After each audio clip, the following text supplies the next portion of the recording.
Assalamualaikum warahmatullahi wabarakatuh. Perkenalkan, nama saya Dudi Ardiansah. Saya dari kelas 11 MIPA 4. Saya di sini akan menjelaskan tentang mind map tentang sistem regulasi manusia. Oke, saya di sini akan menjelaskan mind map saja, yaitu tentang sistem regulasi manusia. Di sini ada yang pertama adalah sistem saraf, sistem hormon, dan alat indera. Yang pertama, saya akan menjelaskan sistem saraf terlebih dahulu. Sistem saraf merupakan jaringan kompleks yang memiliki peran untuk mengatur setiap kegiatan dalam tubuh.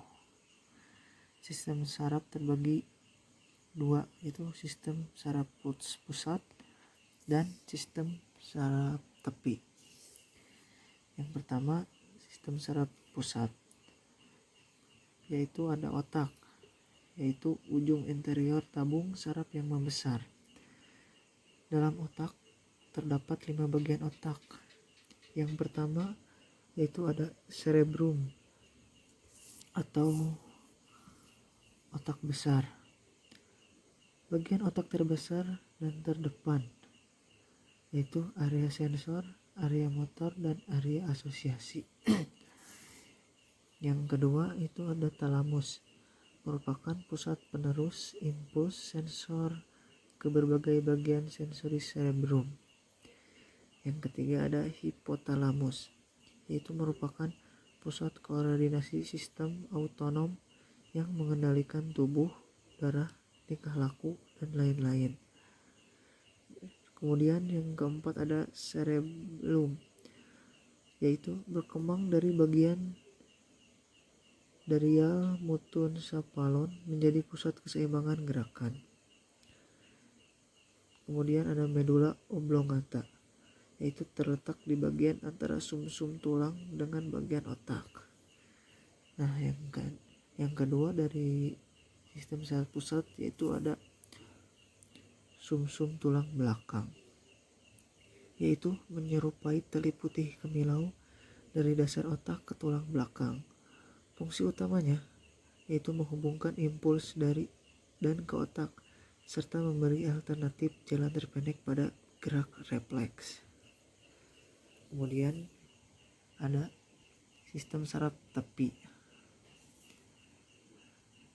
Sistem saraf tepi ada dua, yaitu yang pertama ada sistem saraf somatik, yaitu terdiri dari atas 12 pasang saraf kranial dan 31 pasang saraf spinal. Reseptor saraf-saraf ini meneruskan ke sistem saraf pusat, juga meneruskan impuls dari sistem saraf ke semua otot-otot rangka tubuh.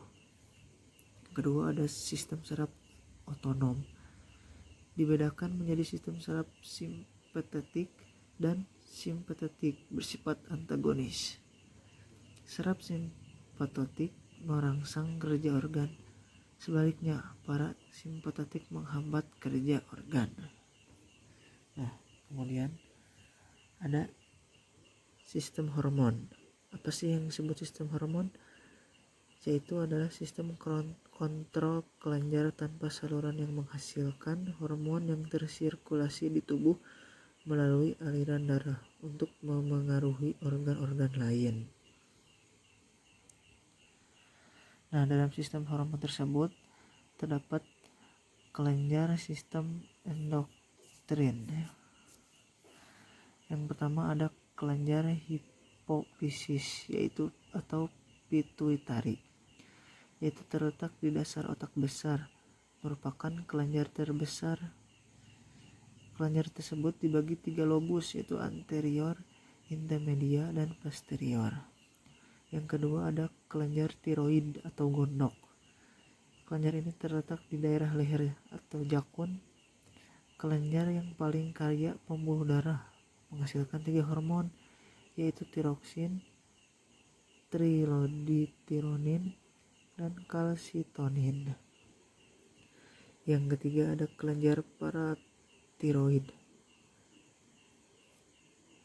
yaitu terletak di kelenjar gondok, dapat mengendalikan kadar kalsium dalam darah, menghasilkan satu hormon yaitu paratohormon. Yang keempat ada kelenjar adrenal. Kelenjar ini terletak di atas ginjal, terdiri dari dua bagian yaitu korteks mineral dan androgen.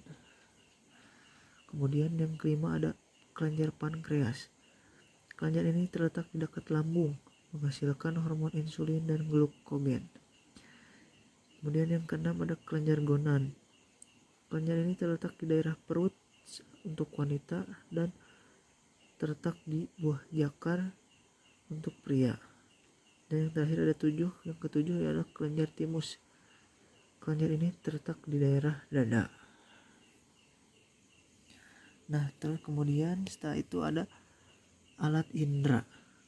Alat indera di sini terdapat ada 5 ya. Yang pertama ada 1 itu indera penglihatan, yaitu mata. Mata adalah organ yang memiliki reseptor peka cahaya yang disebut fotoreseptor. Penyakitnya ada katalis, trakea, rabun senja, dan lain-lain. Yang kedua ada indera pendengar, yaitu telinga. Telinga adalah organ yang bertanggung jawab untuk pendengaran. Yang ketiga ada indera peraba atau perasa, yaitu kulit. Kulit adalah lapisan terluar yang menutupi tubuh sebuah vertebrata. Dan yang keempat ada indera pembau atau hidung.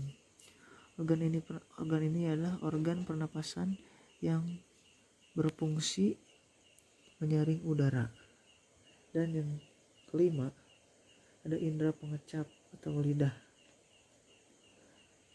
yang terdiri dari sejumlah bagian dan memiliki berbagai macam fungsi.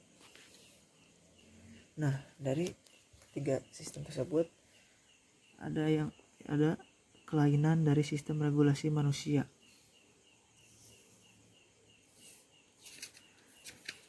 Yang pertama ada amnesia. Amnesia yaitu merupakan hilangnya ingatan disebabkan terbenturnya kepala atau sering minum obat-obatan atau minuman alkohol. Yang kedua adalah stroke. Stroke merupakan tersumbatnya aliran darah atau pecahnya pembuluh darah. Yang ketiga ada catar, yaitu menghancurkan memori fungsi mental lain. Yang keempat ada neuritis, yaitu gangguan yang penglihatan atau peradangan saraf mata. Yang kelima ada transeksi, yaitu kerusakan saluran atau sebagian segmen tertentu pada medula spinalis. Yang keenam ada Parkinson, yaitu sebuah penyakit yang terjadi karena kurangnya neurotransmitter pada datar ganglion. Yang ketujuh ada epilepsi, yaitu serangan yang muncul jika otak berhenti bekerja beberapa saat. Sebenarnya ini bukan penyakit ya, tetapi seperti serangan mendadak. Dan yang kedelapan adalah poliomyelitis, yaitu penyakit saraf yang disebabkan oleh infeksi virus yang menyerang neuron motor atau sistem saraf pusat otak. Cukup sekian penjelasan mind map dari saya. Mohon maaf apabila masih banyak kekurangan. Wabillahi taufiq wal hidayah. Wassalamualaikum warahmatullahi wabarakatuh.